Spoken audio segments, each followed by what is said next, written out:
Good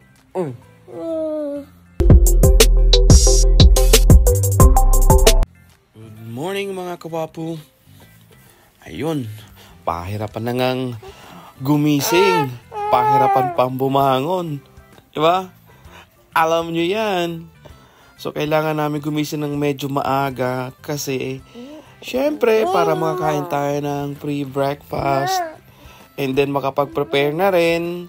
Kasi mamayang hapon, diretso na biyahe papuntang Edmonton. Ito nga mga chikiting, di ba? Nakikita yan na umiikot ng umiikot. But anyways, no, pagsilip ko nga sa labas, napaka-foggy. Kasi kagabi, medyo mahangin ng konti. And then, okay lang naman ang lamig. But ito nga, foggy siya ngayong umaga. Ayun nga po, after namin maligo and then mag-prepare ng gamit, diretso na rin kami sa baba for the breakfast. Kailangan busog tayo para makatipid. Kailangan, syempre, parating may laman yung tiyan, di ba? Alam niyo yan. Kasi swimming po. Yeah. You couldn't get out of the you should come with us. You swim there last night? Yeah. 8:01 p.m.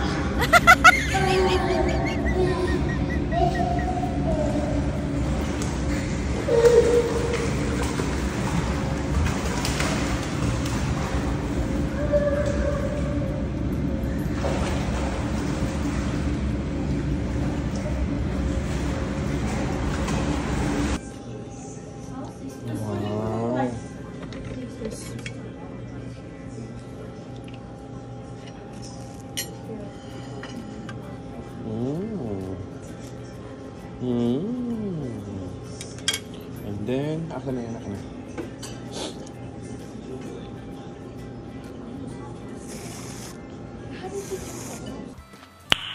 Nice. Did you just press Just this? press like.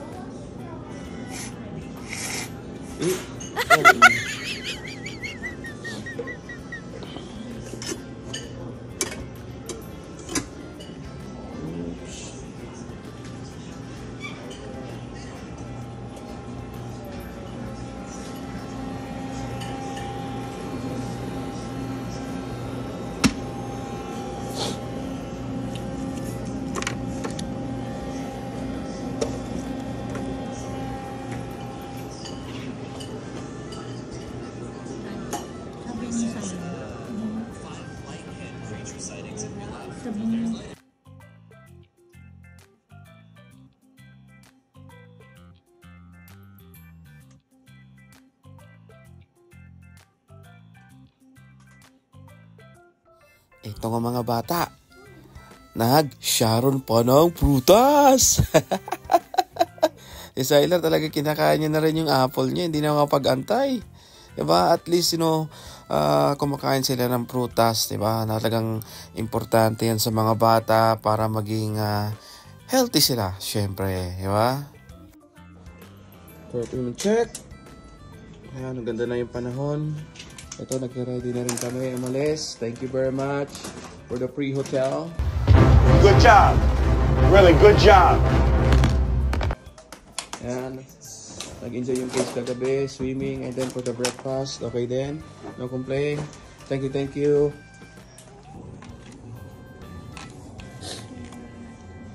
Huwag mo na ibalik.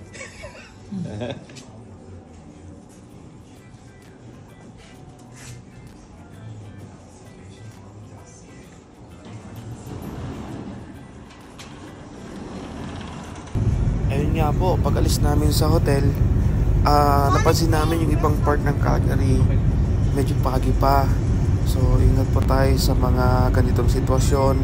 Make sure na yung light is on, yung fog light nyo naka-on din. Huwag kayo mag-high beam kasi delikado rin yon.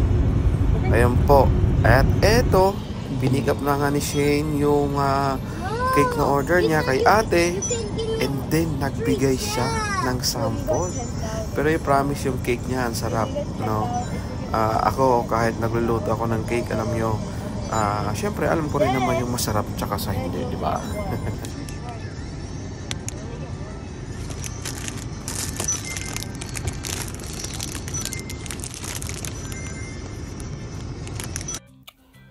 After nun, dumaan din pala kami dito sa Market Mall.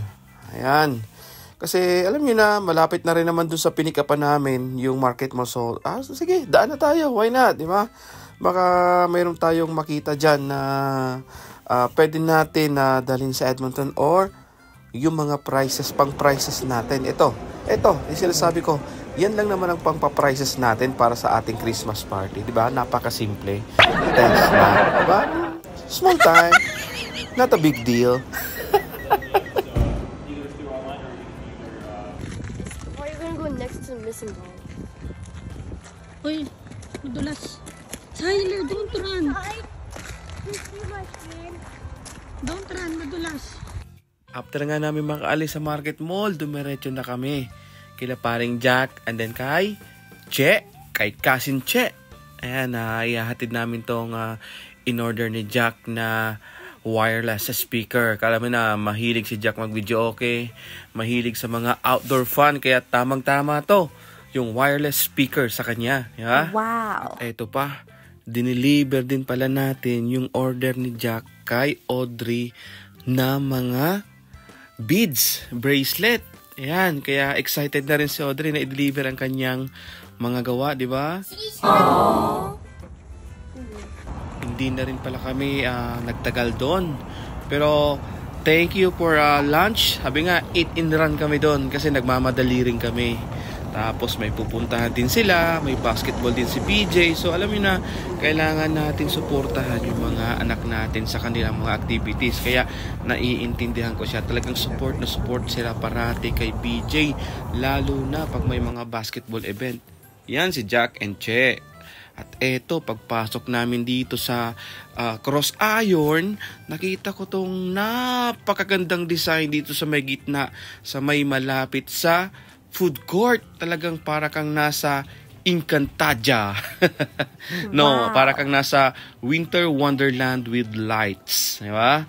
Ayan, talagang marami rin mga tao nagpapapicture. Kahit nga ako, gusto kong mag-stay doon ng medyo matagal para makakuha ng mga pictures and videos. Kaso nga lang, nagmamadali rin kami. May nahabol kaming oras kasi may pasok pa po kami mamayang gabi sa trabaho. Huwag kang magpahinga! Magtrabaho ka! Dito na rin pala kami nakabili ng costume namin for Christmas party sa Edmonton. Tsaka hindi rin kami nagtagal dito. May binili rin na konti mga pang prices. Ayun naman yun gift card. Syempre kailangan medyo bongga rin ng konti yung Christmas party natin. At habang nasa biyahe nga kami, narinig namin sa balita na mayroon daw bad weather sa may Olds. Maliit po siyang taon na dinadaanan pabalik ng Edmonton from Calgary. So si Shane, habang nagda-drive siya, nag-worried na siya. Kasi alam mo na, syempre, madulas yung daan. Tapos narinig namin na ang dami daw aksidente. Ayun nga po, 'di ba? Nakikita nyo na may mga sasakyan na sa ditch. Talagang mas maganda siguro talaga na, alam mo na, pag winter time, pag wala ka naman importanteng lakad or work-related na pupuntahan, mas maganda mag-stay na lang po tayo sa bahay. Diba? Kahit naka-winter tire ka, ang problema dyan, pag yung black ice ang nasa daan, no matter what, kahit naka-winter tire ka, napakadelikado. Kita nyo naman yan, yung malalaking truck talagang hindi na nakaalis dito sa may ditch. Ayan, yung mga sasakyan din na nakikita nyo sa side, sa service road na sila dumadaan. Kasi nga, hindi po passable yung main road. So, nagkukos po talaga siya ng traffic at malaking abala. Diba? Sabi nga ni Shane sa akin, magpalit tayo. Ayaw ko na mag-drive. Kaso nga, sabi ko, hindi tayo pwede magpalit kasi madulas talaga yung side. Kung pupunta tayo sa side, baka mamaya hindi na tayo makaalis. Kaya ayan, pero nakakatakot po sa totoo. Kikita nyo naman ngayon, maraming aksidente. Ang takbo na nga dyan ni Shane is only 50 yata or 40. Tapos nag-hazard light na rin siya kasi napaka-dulas. Ang layo, tingnan nyo naman, no? May naglilinis na niya, may mga naka-assist na ng mga pulis para malinis na yung daan. Sige na, mag-hazard ka. Nililinis na nila ngayon, no? Ayun, no? Ayun, ito pa, sasakyan, no? Ayun, naglilinis na. Ayun, no? Big sabihin, Nag-snow talaga dito, baka ano? kahapon. Hindi, baka kanina. Ayun, kahapon ang gabi. Kagabi. Sige, bilis-bilis mo naman. Ingat. Mabiyahe. Dito, ayan o. Ay, yung mga ano ng tire. There's like car, like Parts of car. Parts of cars.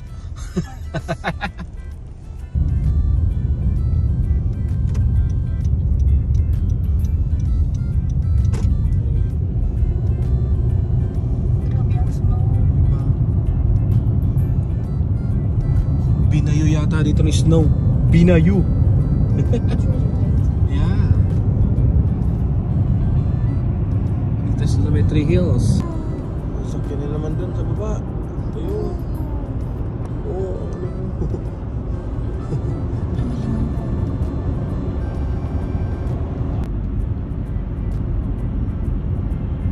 Haba ng trapiko. Hindi kasi pinapaikot sila. Hindi sila pinapadaan dito. Bawal dumaan sa highway. Ayan, may polis. So paano yan? Hanggang dito na po muna mga kawapo. Maraming salamat sa inyong panonood, pag-follow, pag-like, and then God bless everyone. Sana everyone is safe. Pag mga ganitong sitwasyon, hina-hina lang sa pagdadrive, di baling malate tayo. Ang importante, safe po ang lahat. Thank you.